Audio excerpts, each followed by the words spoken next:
Hello guys, hali kayo at mag-breakfast tayo. Ngayon, slice ko ito para mas magandang kainin.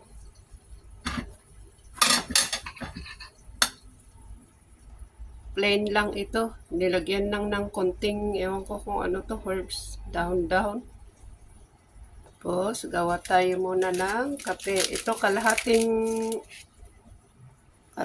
sachet ito dahil hindi ako umiinom ng buong sachet.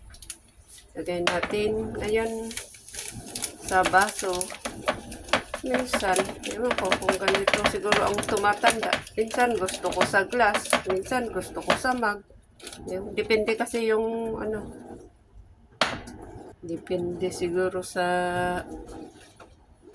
mood minsan. Tapos lagyan natin ng tubig na mainit.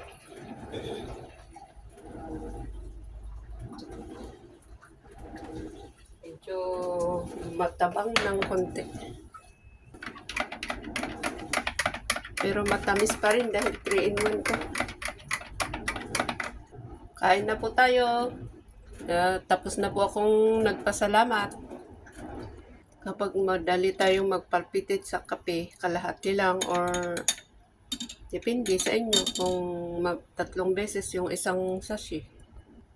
Depende sa inyo kung gaano kadami ang tubig ilalagay nyo. Minsan iba kasi hindi ko ma-explain. Minsan iba ang pagka na-slice. Mas magandang tingnan, mas magandang parang nakaka-appeal ba pagkainin. Pero pag buo tapos kinakagat mong ganun, parang ewan ko.